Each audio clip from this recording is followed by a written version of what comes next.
Dr. Grindstaff, tell me, what do you think is one of the most common podiatry problem people come to you? Or actually, let me ask the question a little different.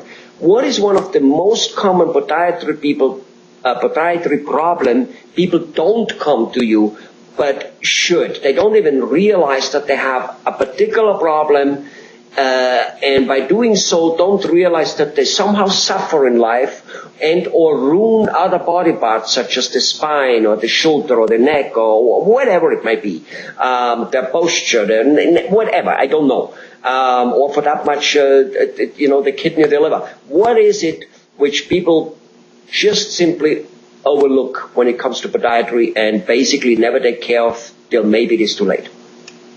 Well, I think that one of the things that people ignore is what we would call just generalized arch pain and arch fatigue. You know, when people stand on their feet at work long hours, they oftentimes will have a lot of pain in their foot. Now, it's a kind of a generalized pain frequently, and most people spend years assuming that everybody has pain like that. In truth, that's not normal to have pain.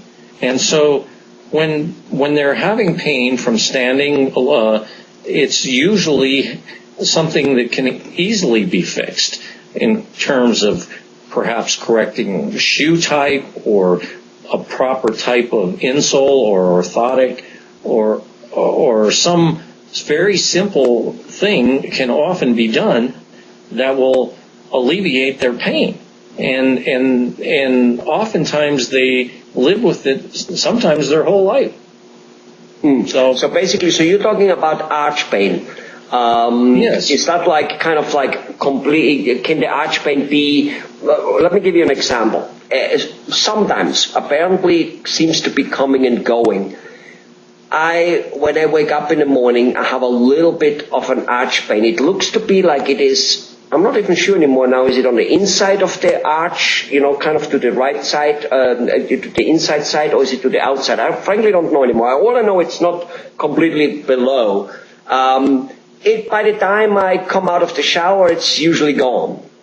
And it's not there all the time. It's sometimes there for a month or so, and then it's not there for a year or two, and then it comes again for a month or so, and then it's there. Is that part of the type of arch pain you're describing? It can be part of the type. Oftentimes when the pain is closer to the heel, it's very typical for people that have heel spurs or what is known as plantar fasciitis, which is an inflammation of the ligament on the bottom of the foot. It frequently happens that they have pain when they first get up in the morning. It's almost like rheumatoid arthritis, where people get up or their hands are stiff, and when they start moving them, then it relieves the stiffness and the pain. Well, that happens very frequently with people in their feet. And again, these are problems when they come and go like that. Most people just leave them and they don't really seek professional help until it gets very severe, and then it's much harder to treat it later on. So are you telling me that even though it seems to be only coming periodically and it's not exactly handicapping at this moment, even though I definitely notice it till I limp to the bathroom and shower and then kind of like it goes away. Are you telling me that something should be done now, because otherwise eventually it'll just get worse and then it's more difficult to correct? I think that's exactly what I'm saying, is that if you take care of these problems early, you generally can get by very simply and relatively inexpensively to fix them. If you wait and you have terrible pain where you can't walk and you're limping for 6 months before you come to see me, with pain in your arch, pain in your heels, and so forth, it's much more difficult. It takes longer to get better, and a lot more expensive to treat. So kind of like a car. If it smokes a little bit, go to the mechanic. Don't wait till the cogwheels come out on the street. That's for certain. Okay. So tell me, in this particular example, even though there seem to be two examples, you touched one where people stand along and they have arch pain due to the standing, and then the one I mentioned, which seems to be a little bit more arthritis or something like that anyway, or maybe heel spur or whatever. So give me the more or less most likely fix for it. I mean, you can't diagnose here over the phone from what I ask you. I got that. But like, give me some most likely, fast fixing or like a relatively fast fixing for that. Well, with typical arch pain or early type heel pain, oftentimes a device known as an orthotic is used, which is made from a mold of the foot, and it's customized to the individual's foot and sent into a lab that makes the appliance that it fits exactly. The types of materials that we use today are somewhat flexible, but they support the foot enough so you sort of get the happy medium of something that has flexibility, cushioning, and support all together. So frequently, something as simple as that can alleviate these problems, both from the arch and from the heel as well. All right.